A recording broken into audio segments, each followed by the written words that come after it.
Man, welcome back to the show, man. Sendaroni, wow. Man, I appreciate y'all tuning in, man. You know what I'm saying? We got Gangsta motherfucking Williams in the motherfucking house, man. It's been a long road, bro. Like, you know what I'm saying? Like, you know, I remember vividly, like, you know, hearing about you in, like, the late 90s. I'm from Georgia myself, but, you know what I'm saying? It was a real live movement back then. You know what I'm saying? While you was locked away, while you was just getting incarcerated, it was a, you know, Cash Money Records put out a real movement out there, and it was pretty much based off of, you know what I'm saying, like the videos and everything was pretty much, you know, everybody shouting out, it was pretty much based off of your lifestyle and how you was living and how you was getting it out there and you was giving it up. So I want to get into, you know, what do you think, when you look back and you had time to reflect on your life, what do you think had the community in such a frenzy for blood like that? Greed, the poverty that we were in, and when you have a bunch of young, wild people in one small little hood and there's no structure, it's like get it how you live, you're gonna have, like, you know, like I said, cutthroat. Right, cutthroat community. You're gonna have that because there's no structure. Everybody's getting how you live. Right. You know, so you gotta be, you know, say, on the strong survive. And when you have that mentality, so you got a bunch of killers just lurking. Yeah. You know, you gotta be on point, know who is who and what's what, because any moment now, so you turn, we had this thing down the way. I know a few people got killed like this. They want to share a bag of heroin, right? And say for instance, me and you together right now, right? Yeah. I'm gonna show you something. And I'll be like, look, man, what your order is, you know, ribs, da da da. You want? All right, let me get this here. Yeah, ribs, brisket. I mean, drop that. Yeah. I need to get that from you. When you ready, boom. Oh, got me. I'm dead. You see what I'm saying? So now this is what happens in the hood. I got a bag of heroin. And I'm like, come on, man, we better share this dope. We better share this dope right here. I drop the bag. First, you want to get high. Whoa, thanks for tripping. You gonna reach down and pick up the dope. Now I'm gonna hit you, leave you right there. Right there on the ground. Man, that's what I'm saying. There's so much cutthroat stuff, bro. You know, I sit back. I was listening to one guy from out there. He said he was a barber. He said he cut hair in the Magnolia and whatnot. One slim was another guy that's still living. I can't think. I'm watching Rashid. Rashid. That's Master P cousin. Yeah, Rashid got the Mac. Good dude. Yeah. Yeah, Rashid. Yeah, he's a cut right here too. Oh yeah? No. Yeah. Him and the twins are together. Yeah, hey, shout out to them twins. Hey, man, shout out to them twins, man. Y'all, hey, listen, you guys are star quality. You know what I'm saying? Keep that up, man. You know what I'm saying, man? I be watching y'all, you know, here and there. Man, shout out to the whole Magnolia, really though, man. You know what I'm saying? It's just it's like when you know the war, when you hear the history and you hear everything, like, and you look back at how many people, you know, vanquished in that movement. You know what I'm saying? Like, who are no longer here, and then the ones who are here, do you feel as if incarceration might have saved your life? Of course. Of course. This is what I tell people. They be like, the same thing you just said, but I say it can go both ways. Me being incarcerated for 23 years and 10 months saved my life and it saved other people's lives. Right. You know, because I was at war out there. So now it's like, you know, for that long period of time, you don't know what's gonna happen. You know what I'm saying? So yeah, you know, I enjoy being here to this day. So I don't have no regrets. It's all good. I'm happy that I laid down, but I ain't gonna lay down that long. Yeah. But I never had a beat, but now you got all kind of flying stuff and stuff on the phone. Like, what the world is? They got holograms and everything got right now. You know what I'm saying? Yeah. I don't even think they had that even in digital movies back then. You know, they weren't even thinking that far. Yeah, I think the Jetsons was about far as they had went back then. Yeah, you know? man. Like it wasn't even, you know what I'm saying? It wasn't none of this stuff you see now. Like there's so much animation, there's so many new new accessories out here, you know, with the phones, with the, you know, the cars, the trucks, everything is all digital now. So, you know, in seeing that, what was the main transformation that you had to make when you got out? Was it, could it possibly, like, you know, learning the phones all the day, or it could be possibly interacting with the people of this day? Because, you know what I'm saying, they definitely not the same mind, you know, than they was when you was out. So what, you know what I mean, not just those two, but what was your most trial in trying to reform to, you know, today's society right now, you know, just on the go type of movement? It was the phone, because see, with the people, I have a nonprofit, and I had a class in prison. I had a non-residential drug class in prison, so I've always been a people's person. So the people, I don't have a problem with that, because, you know, I've always learned you got to speak the language of the people. Right. So whatever setting that I am in, I can adjust to that. But that phone, oh man, listen, bro, it took me 2 weeks to learn how to text. I was scared to press the button, right? Yeah. And let me tell you what's crazy. Now, I've been home a year and a few days. The other day, I went and got a rental. I had to call first, and I said, I want an SUV now. So I stepped it up, right? Right. The man said, he give me the key, the thing, right? He said, this push start, whatever. So I said, all right, you put the key in that, you press whatever. So I get in the car, and he like, I'm sorry, like, he handed it back. I said, what a key part thing gonna press? I'm thinking I can press something, but the key gonna pop out. Yeah, like it's gonna, you know, like a manual jump. Right, I'm thinking gonna flick like a little, I'm like, I said, what a key part? This like, you gave me like the remote control for all the other stuff. What key? He said, he started laughing, right? I said, well, he said, get in there, and then press the thing, and put it to the press thing. So I get the truck, the SUV, I put it by the thing. He said, no, you gotta put your foot on the brake. I'm like, man.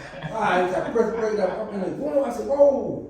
You know what I'm saying? So it's a lot of stuff, bro, that I'm still learning and I be shocked about, and, you know, but I'm enjoying it because, you know, learning the things that are out here now helps pass my time, and I look at it like it keeps me out of trouble from venturing off into some bull crap, you know? You know, and you know, only that too, like, since you've been out, and I gotta speak on this, you know, in this time of the interview, since you've been out,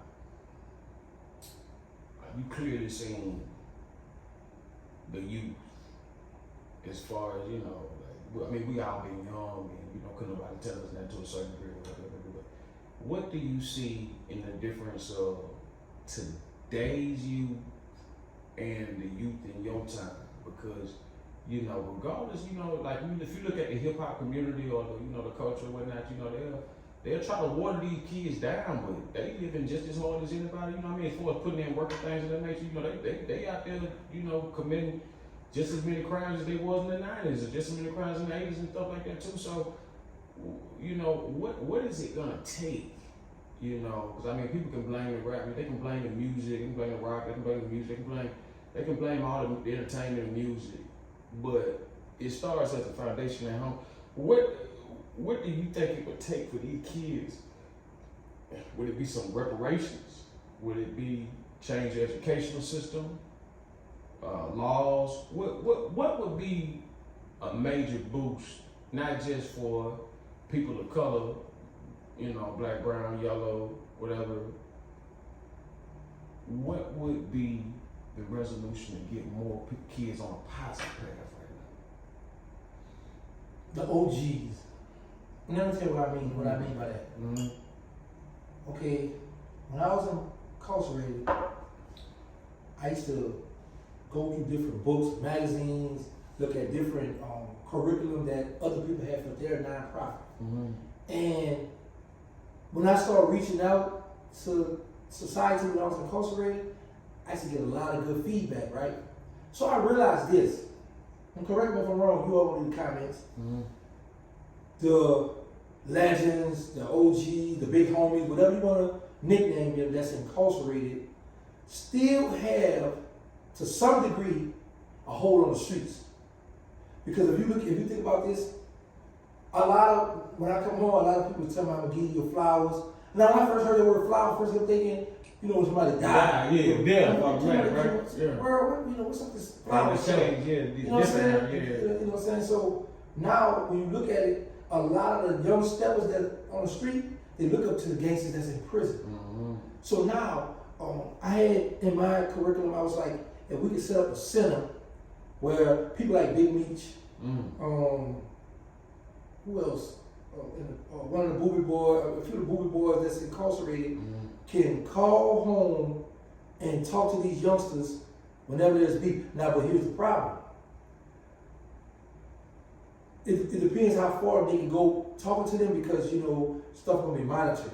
So now you don't want to have the criminal ain't never did. Right. Like you trying to get some help for the game away. Right. Right. You know what I'm saying? Right. But Right. Because that's all they want anyway. right. So, but if you can get these OGs, and even the OGs on the street, because a lot of these OGs on the street, some of them will scream that they for what's right, let's stop the violence, but it just only be a word of mouth. You gotta lead by example. So now these OGs, because these young boys look up to the OGs, and a lot of these OGs look down on them, like, watch out, little boy. You know what I'm saying? A lot of them just walk past like, y'all little boys in the well, y'all little boy. You know what I'm saying? But if you start saying, come here, youngin, sit down, check this out. See that money you making? You see that abandoned house? Because when I was out, abandoned house, we would take rocks and bust windows. Stores that we would be mad when the Chinese people or the Asians or whatever, being out in neighborhoods, or now you got the Arab in the neighborhoods selling stuff. So we want to run out the store, we want to break the store, we want to do all kinds of stuff in them, or we'll patronize their business. But we won't invest in nothing like that because the first thing we think is next one getting up. No, that's slow money. You know, we used to get fast money. Selling heroin, that's the risk man high. And you know, to add on to that, how about this, right? Did you know that those Arabs and Asians, those people that come in from other countries get like 8 years of tax-free living. Then they pass it on to their next cousin. They go to the next business and keep on doing it. That's how they. See, I think what we lack. This is me. I feel as if we lack a educational balance. I think if we was taught stocks and bonds.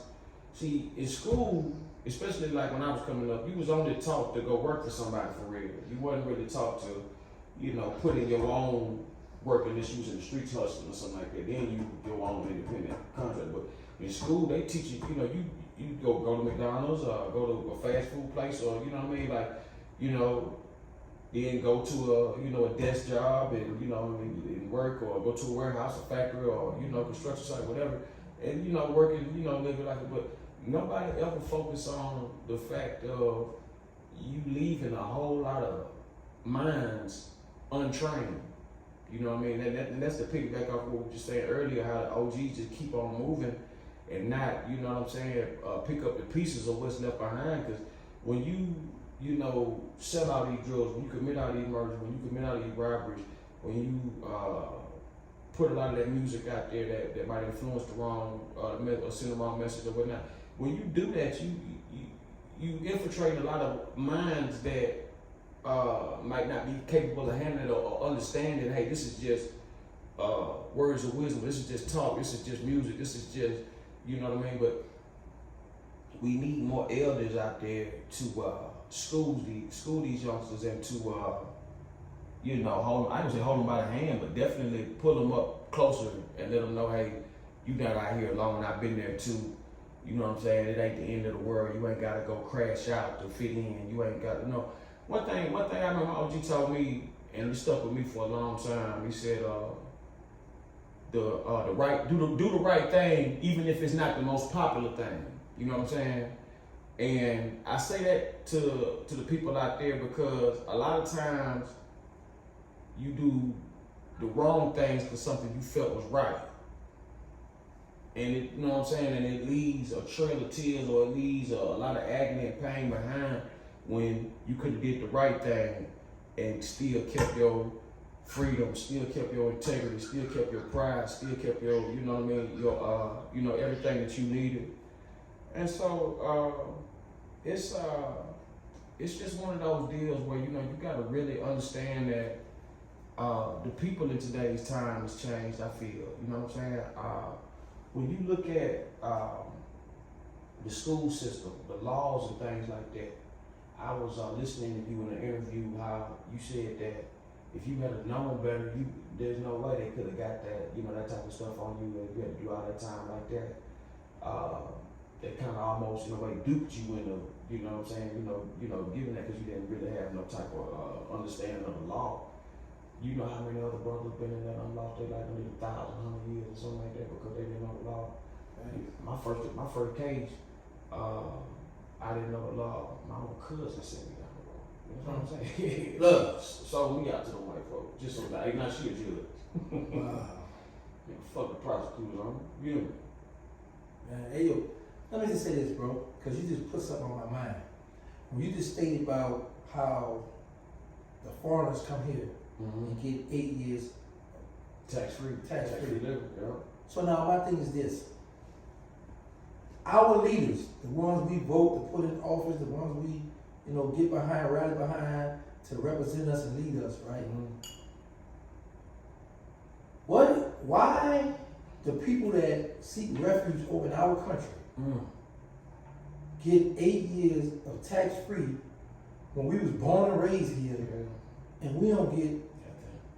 So now, what I want to know is, why? First of all, we giving you a place to stay over in our country, and now you getting tax-free for 8 years. Tax-free for about 8 years. Man, you know how much money people be making? And look, after the 8 years up, they bring in another cousin from over there. They get another free ride. Man. And they keep on going. They've been doing it. They've been doing it. That's what I'm saying. See, these people have pacts with these people. You know, when you look at how the system set up, where they still paying Israel certain places like what, $1 million a day. You know what I'm saying? That type of stuff. Like, what is going on in the society where you got all these people on the street doped out? You got so many people that can't read or write. You know what I'm saying? That's why a lot of people commit crime, because they didn't, you know what I'm saying, or wouldn't understand the school, or wouldn't understand the economic structure of what's going on in that particular time or era. When I see how the government caters to these foreigners though over us, because when I look at this, because I seen what these presidents do, I sit back and watch, because I'm really out here. And when I looked at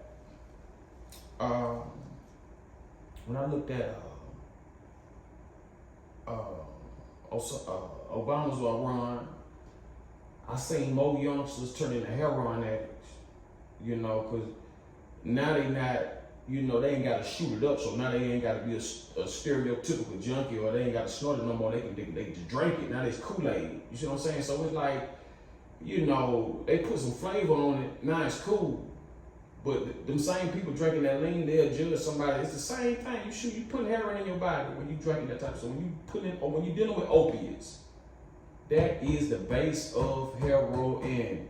Whether it's in a drink, whether it's in a needle, whether it's online, it's still heroin. It's heroin. That cough syrup is full of it. It's full of it. So what you not hearing about is these rappers and shitbags. What you not hearing about these rappers losing their intestines and their bodies just destroyed, and you know what I'm saying, like, liver damages and all kinds of stuff. Because a lot of times some people, y'all ain't even drinking real activists, y'all drinking some foreign made shit, man, Activisa or something. You ain't really drinking, the real syrup. You drinking some man-made, some off-brand stuff. So you putting this poison in your body, and you preaching that stuff so if somebody else could do it, like, we gotta take a stand. I think that when these riots and all this stuff going, why they just want to go to City Hall? City Hall runs every city's business. Why burn down the community when it's a big building right there with them people that you can talk to, or do whatever you want to feel like you need to do, and go see them? I sit there, I watch what they did with Mike Brown and Trayvon Martin, all these places like that. Like, Emancipation Proclamation still got some of us that's less than 30 minutes, all that kind of stuff. Like, it goes on and on to where if we're gonna break this cycle, it gotta be new laws in play. Things gotta be redone to correct what's already been wrong and what's still going on wrong right now. Yes, I wanna know like when you were doing your incarceration, uh,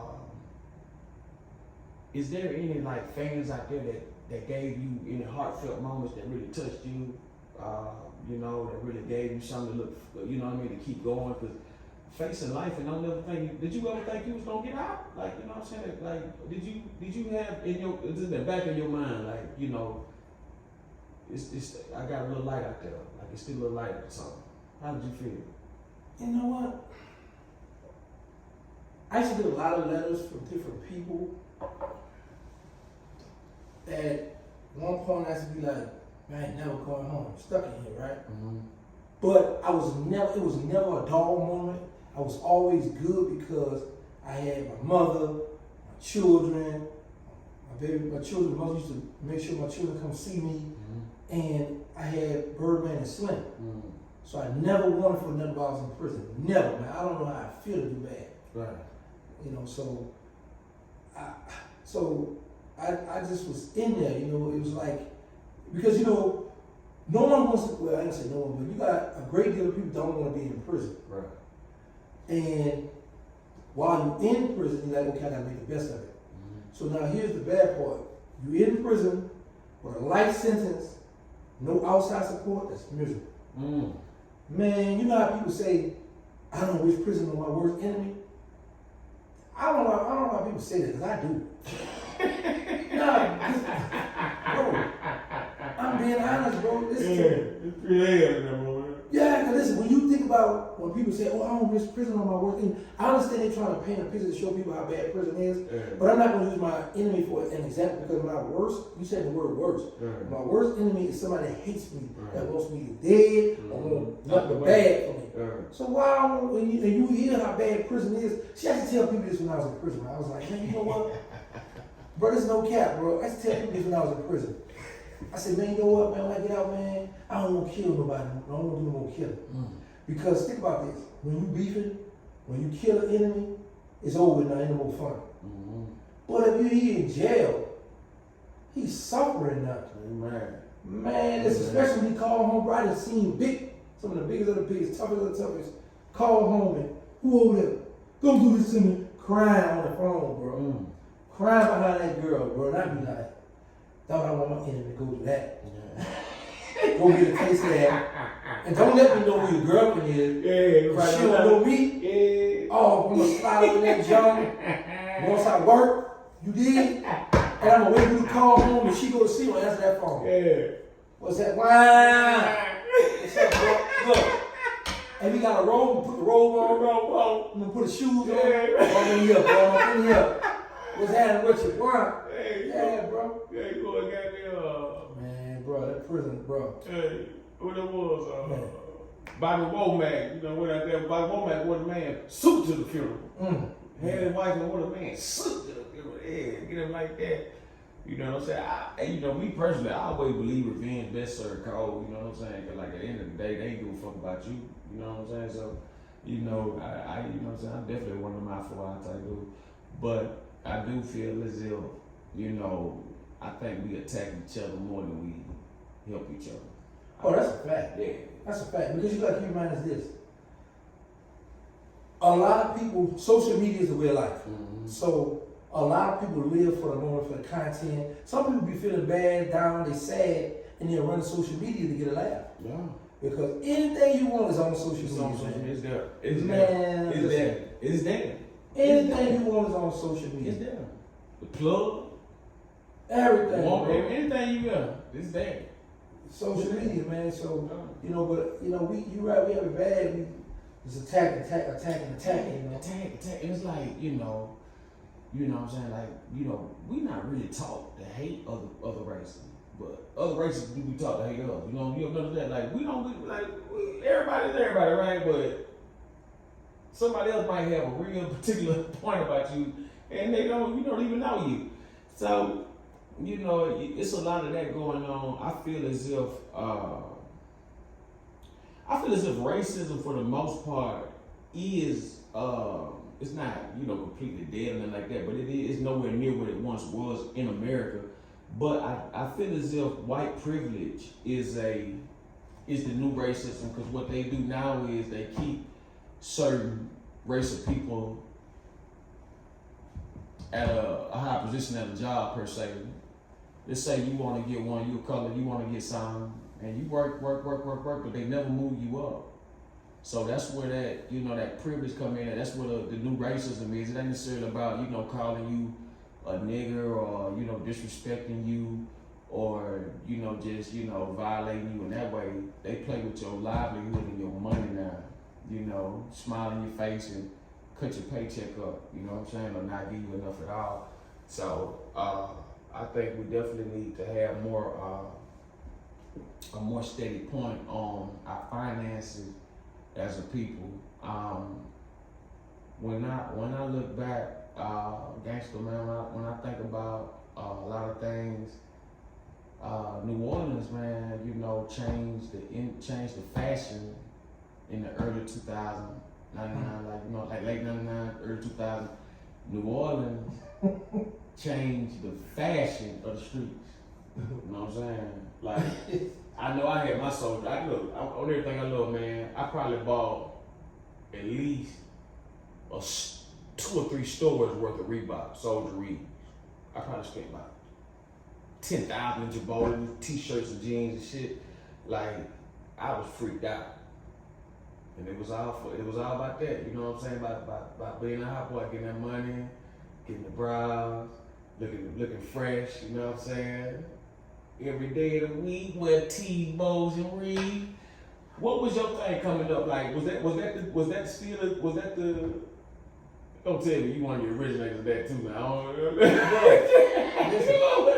I'm the Soldier in Jabot. They know Jabot French, New Orleans French, so I can understand that. Yeah, I'm in Magnolia, so right. We all used to go to Foot Locker, whatever, and get the reeds. Right. But then you gotta keep up. We got the rapper Magnolia Slim. Magnolia. So he made the reeds famous. You see what I'm saying? But the reeds was cheap. You know what I'm saying? And then when he had that song, he said, "You better not say they cheap. If they go on sale, that whole know you're gonna make that treat." We going, what? But the reeds on sale. That's why I remember one time the reeds was on sale for $20. What? Bro, that's what I'm trying to tell you, bro. Yeah. Birdman always wear the reeds, bro. Yeah. Man, come on, man. A fresh pair of white reeds with the bows, the tee, you can't go wrong. You can't go wrong. You can't go wrong. Yeah, bro. I remember I had that. But hold up. Color you Was it correct? But let me just say this and put this out there because I don't know about to say I'm stealing somebody's credit.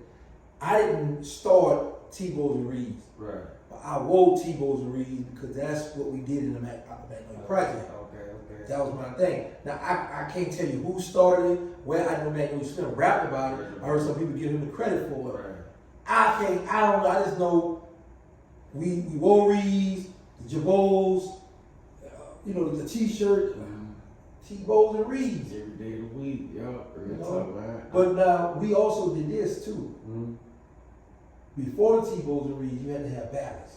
Oh, man. You had to have a ballad. Ain't been like a fresh pair of ballads, when I went out there, right? I'm gonna tell you, hey, shout out Moby Dick, you know what I'm saying? Oh yeah, shout out to Moby. Yeah, shout out Moby, man. He helped with my first record label. Man, I went out there, man. He was the first one to really put me on them ballads, because when I used to think about ballads, my grandma was the first one I sang with him. She used to have these, she was like older, but she used to have these comfortable shoes, like you touch me, just real thick soles on them, real comfortable. They used to be these brown ballads. I don't know if y'all remember the beige brown ballads with the gold little tip on the, with the gold logo emblem and everything like that. But anyway, she used to wear them all the time. But then when I got of age and everything, I went to New Orleans. Out there with me and Moby out there at Saks, man. And I'm up there in the ballad section, and he walking to catch up with me. And I'm you a ballad, man. I'm like, I didn't even know what that was really. And he was telling me how that was like an old gang or something back in the day. I never really got the real scoop. Yeah, I never really got the real scoop on the whole ballad movement, ballad boy movement. But I did hear a lot of real shit though, a lot of action. I love to catch up with some of them guys, man. See what they, if they still around. See what they got to speak on. 2023 in life. You know what I'm saying, from then and now. But yeah, ballads is a big thing out there in New Orleans, man. When I went back to Georgia, when I went back to Georgia and even in LA, anybody from New Orleans gonna look at you if you wear a pair of balance and say, where you from? Like they go like almost like some gangbanging shit. Damn near like, where you get them balance, man? You know what I'm saying? Yeah, real talk. Be grocery store, Walmart. You name me thinking anybody from New Orleans see you with a pair of balance, they go think you automatically from there on. Like because you really don't see, you know what I'm saying, too much black folks with them outside of New Orleans. You don't see nobody else with them on. Yeah. Like, yeah, I was traveling. I ain't seen nobody with no balance until you go to New Orleans. You know what I'm saying? So the balance is, you know, a real big thing out there. Like, you know, was there any, like, let me ask you this though, cause we always hear about the big dope dealers. We always hear about the big hitmen in the town in New Orleans back then in Louisiana. But was there any real players out there? Was there any famous, you know what I'm saying, guys who come out of there who's, you know, Max, you know what I'm saying, like, you know, had the women, cause I ain't never heard no story outside of Pimp Daddy. Rest in peace, Pimp Daddy, man, you know what I'm saying? That was, you know, a cold bounce singer, you know what I'm saying, with that bounce music. So, you know, but was there any real Maximum players, you know what I'm saying? You know, of course. You know, because it's a documentary, I forgot his name, man, old head, when he got knocked with his brother, I think in Cali, and they looked at it, they laughed, they thought he was through. Feel more slim. And that was just his little secret. Then he said, that's my man, yeah, man. Man, shout out Feel More Slim, man. Hey, shout out young Feel More too, that's my man. CJ, yeah. But yeah, we got, you know, but see, New Orleans is more known for the violence. Yeah, drugs and violence. Well, you know, you had No Limit and Cash Money that come through that took this what they did, they took the light off the violence. To the music, but back to the violence, because now what happens is this. Right, money. You got New Orleans, the murder capital of the world. People looking down at that, man, we go to Mardi Gras, man, why they killing it is, right? Yeah. So now we got No Limit Cash on the scene. Oh man, they got these country boys, boy, they doing this, right? So now people loving the music. Yeah. So now what happens once you love the music? Now we gotta go back and what is no. If you from a fan perspective, once you learn about the music, now you gonna go back and trace where they come from. Right. Now it's back to New Orleans, to the ghetto, back to, oh man, they come from the swamp, from murders, and they wild, they was in the mud.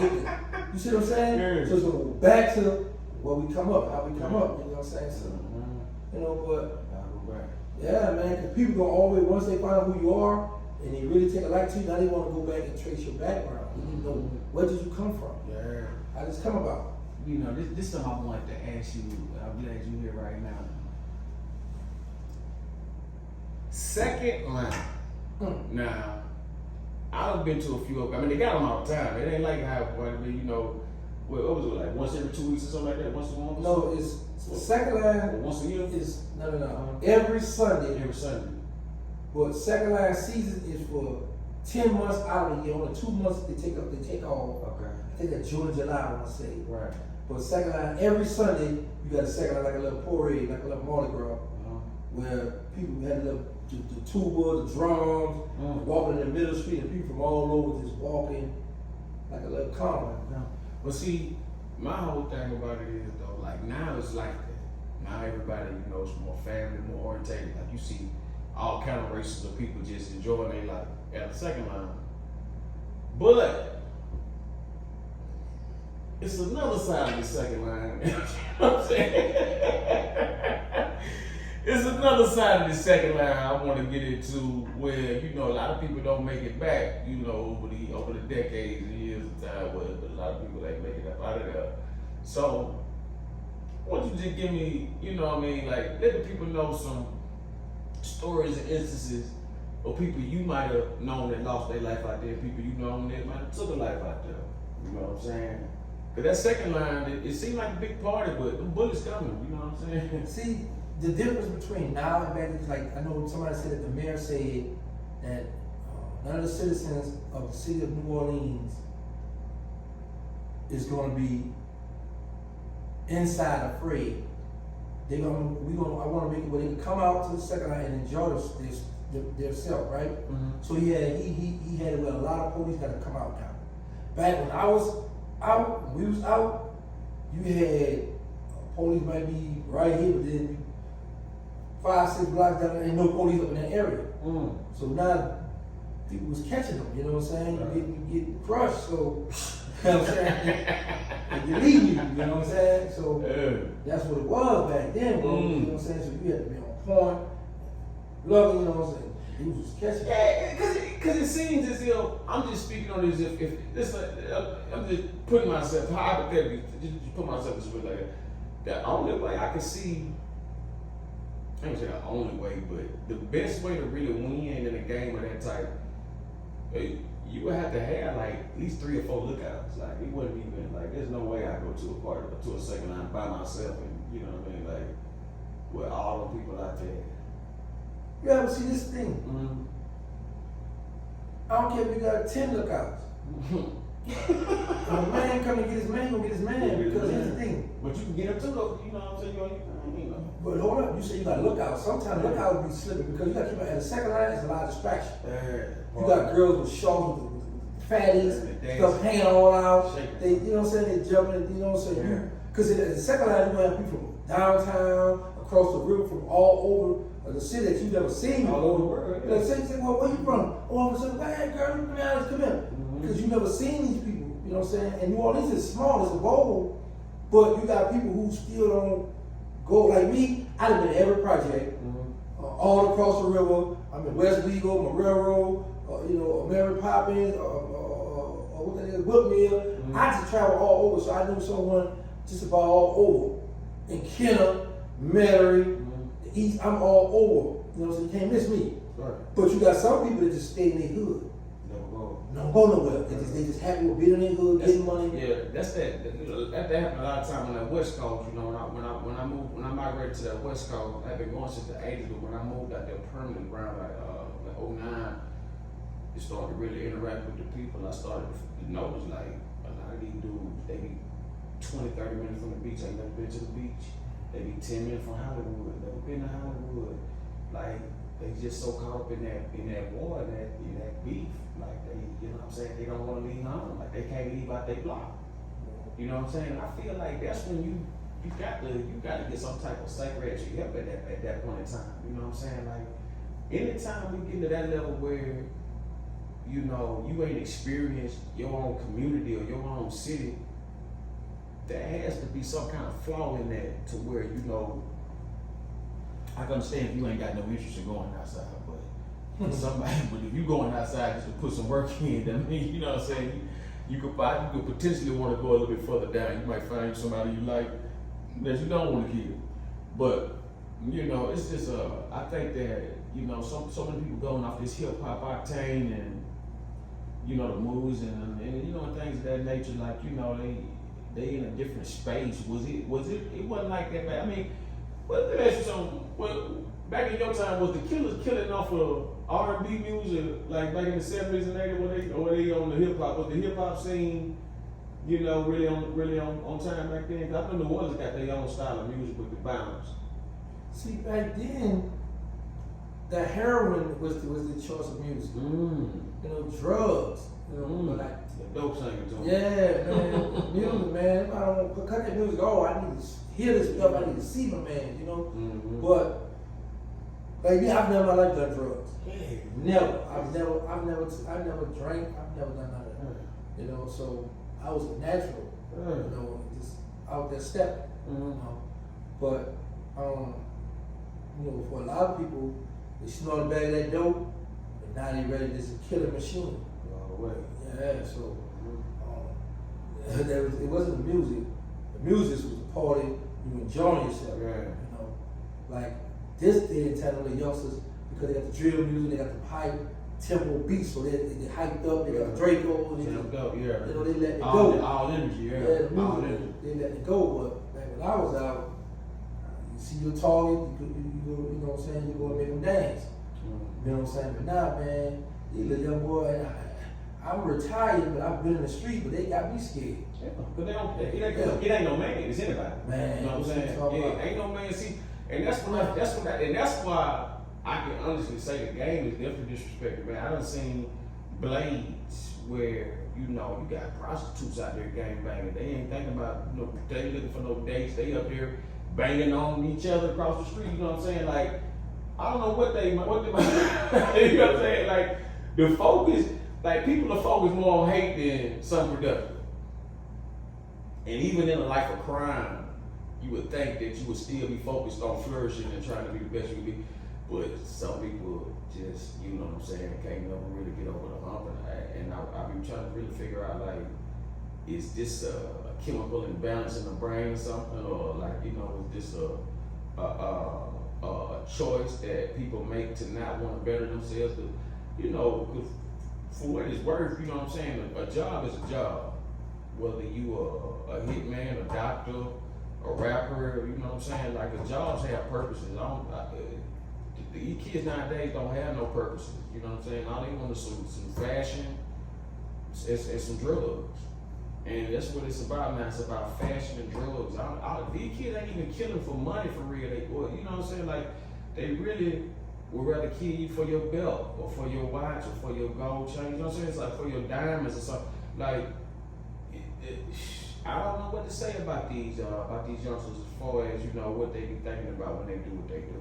You know what I'm saying? I know I had to, me personally, I know I had to put the arm down, you know what I'm saying, while that red beam, you know what I mean, up there on somebody's back. So, like, you know, to witness it and see these guys in live action and to see that they would throw their life away in 1 second and don't think nothing about it. But then when they get in prison and they on suicide watch, I'm like, damn. Where that same energy at when you ain't got that gun now? Where that same energy at now you ain't got your boys now?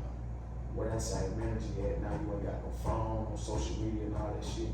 These guys are literally in that cell balled up, crying like babies. Crying like babies. These same tough robbers and killers breaking in your car, breaking in your house, you know, stealing stuff, you know what I'm saying? Murdering for whatever, you know what I mean? Not even, like I said, no real value and nothing, just, you know, just killing the tape. They get in these cells and they break down and cry like babies. How many youngsters did you see go through, come in them doors, and you was like, man, he ain't gonna make it? And then how many did you see come through and flourish? But I mean, it's no real way to flourish in prison, but only to flourish to stay up. No, I've seen a lot. I've seen it all in prison. Mm-hmm. I've seen it all, like I told you. I've seen some of the toughest of the tough, big gorilla dudes you think would just walk up and slap you. Mm-hmm. You don't have to want to cry, break down. Baby, don't leave me. Why you doing that? And I've seen some of the smallest, but you gotta be intelligent. They know how to move, able to conquer. I've seen, because I did it, divide and conquer game. Mm-hmm. You know, see, this is what runs the prison: the drugs. Now, you get your hand on some drugs, some kind of way. Now you're gonna be able to push buttons. Mm-hmm. First thing you do is you gotta pay the hyenas. Mm-hmm. Hit them all, man. You set together. Or let me tell you what touch a young stepper heart, or old stepper heart in prison. He don't see his family in years, because his family's struggling out on the streets. Mm-hmm. He don't have nothing. He don't see them in years, right? Mm-hmm. And I put up. Oh man, you ain't see moms or the children? Nah, man. You know, you telling me your story, blah blah blah. What's going on? You was a breadwinner on the street. Mm-hmm. But now I know you gonna keep. I know you keep the knife on you. Right. I know you gonna sling that knife. I know you can fight good, whatever the case may be. I know you a cold soldier, but you just down bad right now. You know what? How many people you want to come visit you?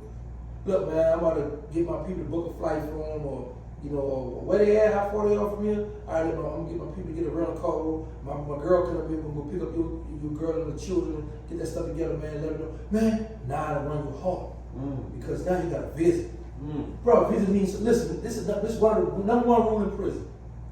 Do not broadcast you're going to visit this weekend. Like day Wednesday. Yeah, play you out the way. It ain't that dude be holding their hate. Hoping the people don't come.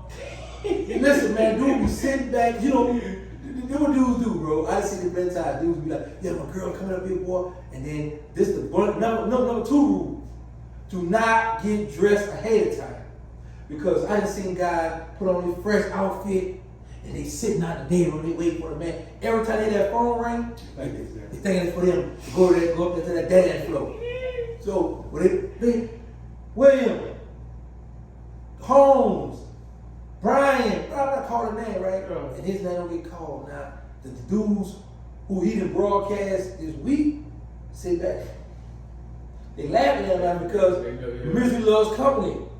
They not getting visits, so you got a lot of guys who don't get visits, they content. They're like, oh, I know I don't get no visit, I ain't tripping, but I don't want you with one. It's like this here, what I learned in prison.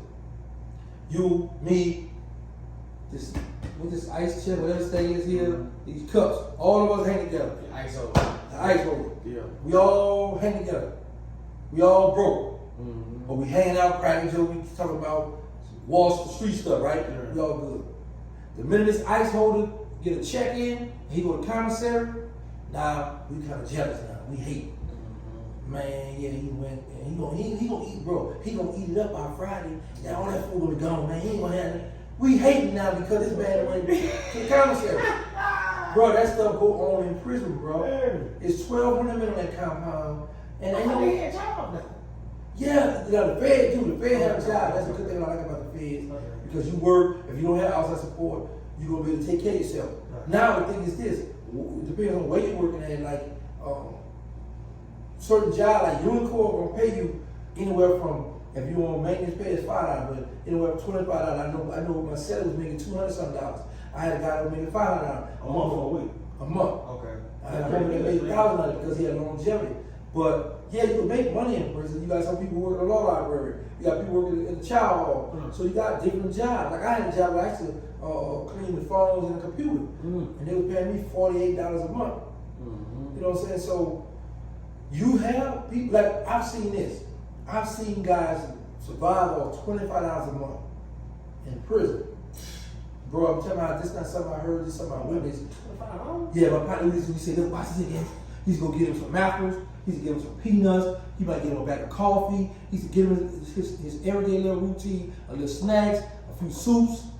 And I'm like, man, you go every month. I watch them like clockwork, spend $25, man. Jeez. Because you got people that say they feed you 3 times a day. Okay. So there's all kind of hustles in prison people, and now then you got guys in the unit that's making fried rice bowls, pizza, burritos. So they got hibachis in there, man? Oh, man, prison, bro, listen, they got steakers, they live in prison, they survive, they gonna eat. They gonna eat, man. Man, listen, big meats, you survive. Anybody who ran a restaurant in the prison, You was locked up with me. yeah. Big meats lived we was in D unit. But he lived on the B side, I lived on the A side, or vice versa, whatever. We both lived in the same unit, not the same, we lived in the unit, the house, D unit, but he lived on one side of the unit, I lived on the other side. I gotta come outside, and we'll meet up on the little patio and go outside, or come out, and when they call to move, I come out my door, he come out his door, yeah, no, what's up, we chop it up right quick, till they end the move. Right. And he used to buy all the food in the unit, and give it to the dudes who hang around him, and they'll sit down and talk about the streets. Or if you had homemade wine, you gonna buy all that up, and chill. Man, you know, I want to say this too, man. Shout out to Mitchell, man. I definitely witnessed that, you know what I'm saying, being an Atlanta native. And shout out to my man Al from DC, you know what I'm saying. What I like about Mitchell now is, though, a few of my partners done took pictures with him, but not just a few of my partners, a lot of other people's partners too. Like, he's a celebrity in there for sure. Cause like, you know what I'm saying? I'm talking about, when I go online, I've seen at least over 100 different people with pictures, you know what I'm saying? So I can imagine like the lives he's touching in there. And you know, you being from New Orleans, did y'all ever run into each other in the street back in the day? As far as, you know, cause I'm pretty sure he was in New Orleans at one point in time. No, I didn't know, I didn't hear about BMF until I want to say 05. So when Jeezy dropped.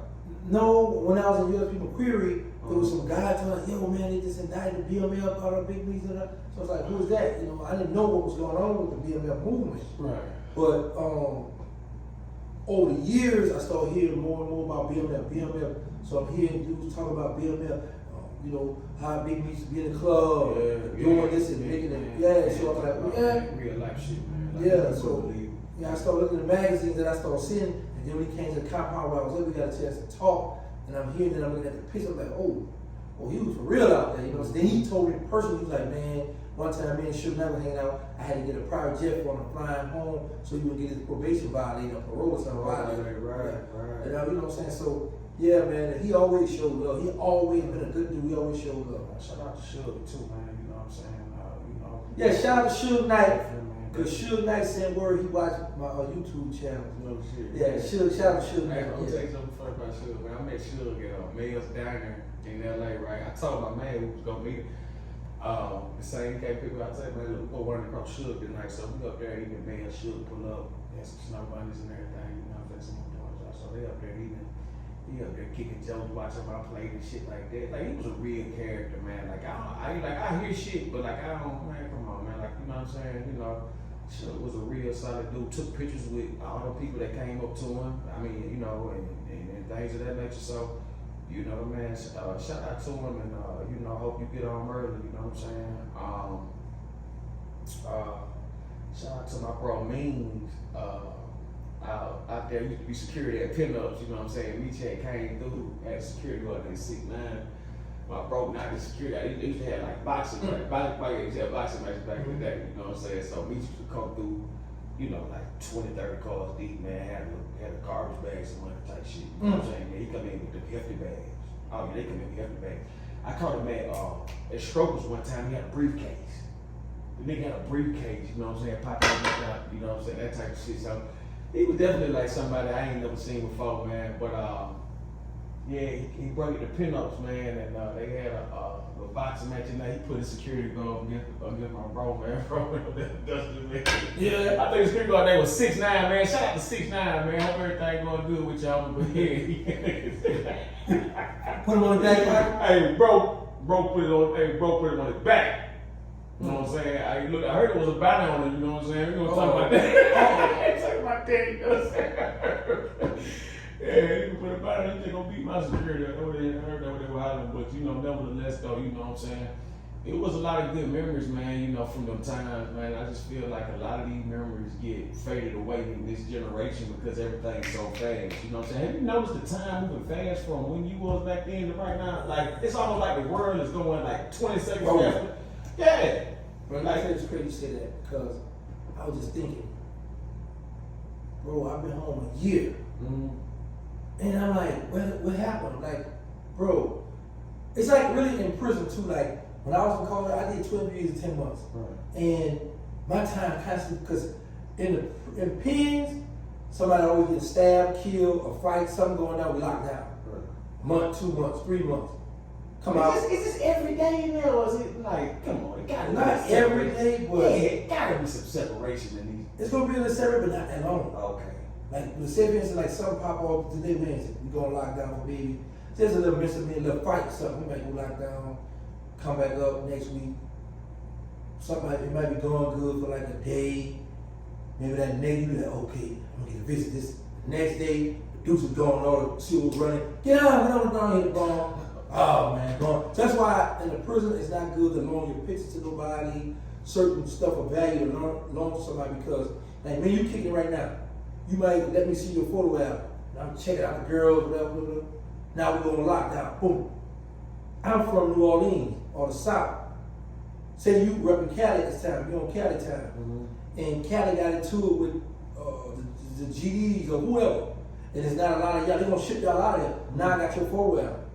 Because we're on lockdown. You can't even remember. Yeah, now you got to, or unless you try to send somebody back to get it, huh? Oh, well, yeah, or you would be cool to see over that, hey man, go out that things, tell me give me my photo album. Now you got to run the risk of this.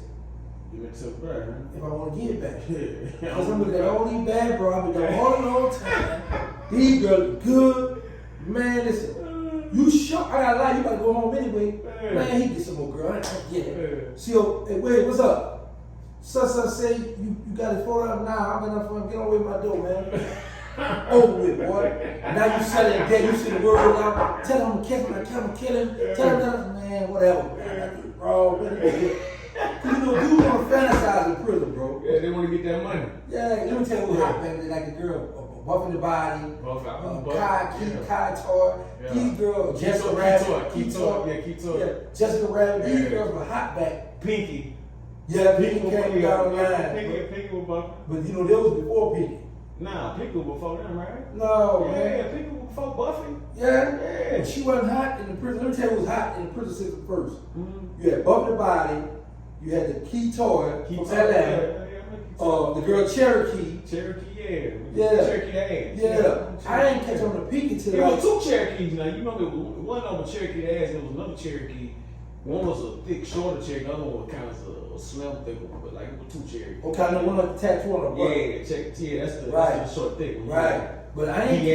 Yeah, I ain't catch it. Right. Yeah. Right. I ain't catch on the Pinky till like, I want to say like, man, anywhere from 06, 07 somewhere.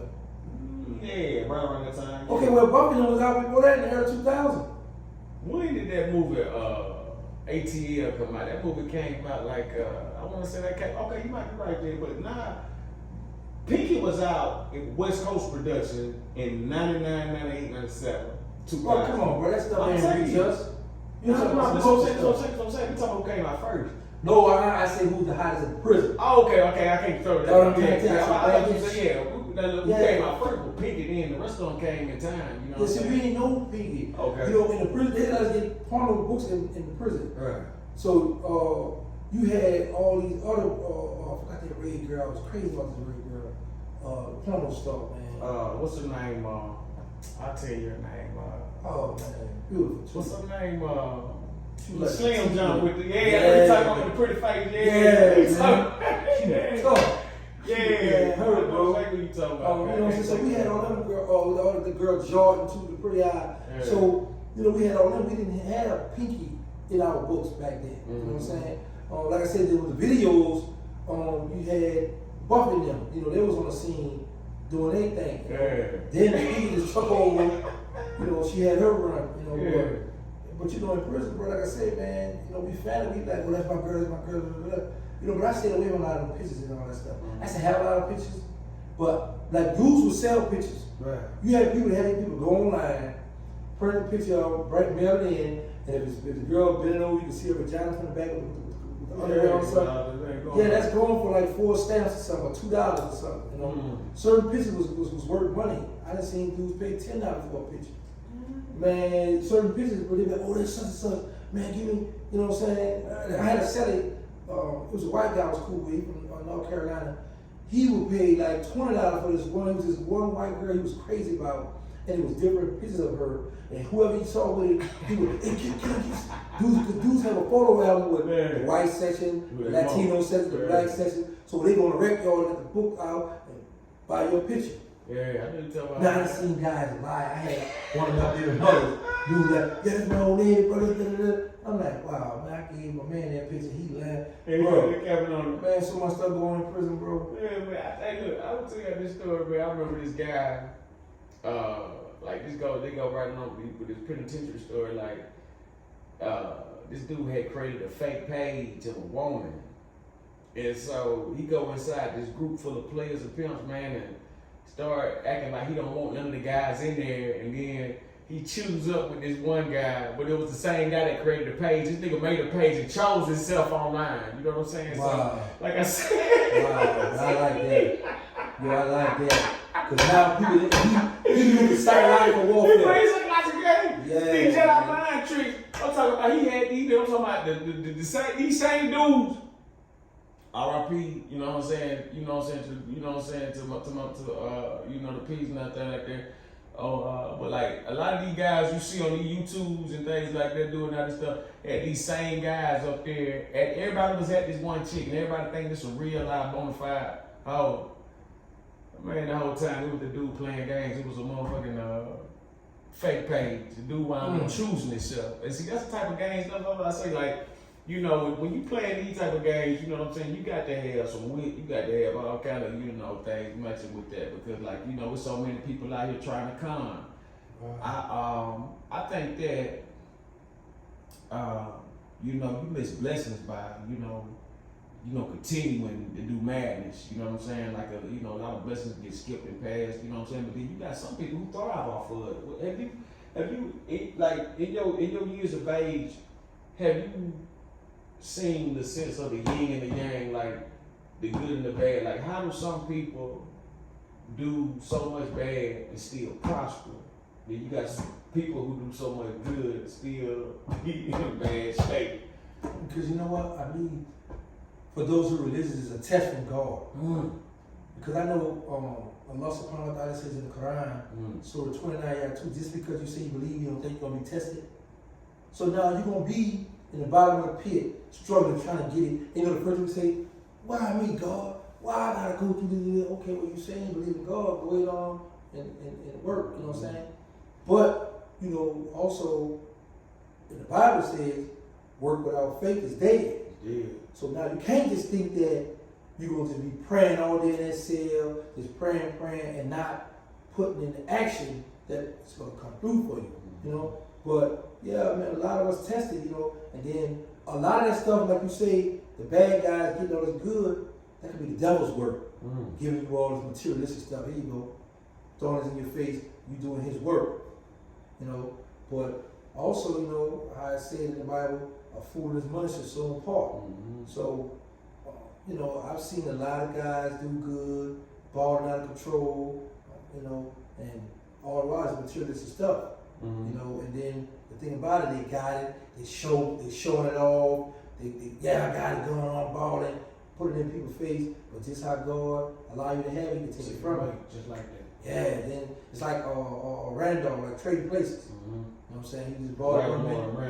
Right, and all of a sudden, now he doing bad and whatever. Eddie Murphy. Yeah, I know that shit. Talking about some, oh my God, I had the worst dream. I woke up and it was a Negro. You know what I'm saying? Trading places, motherfucker.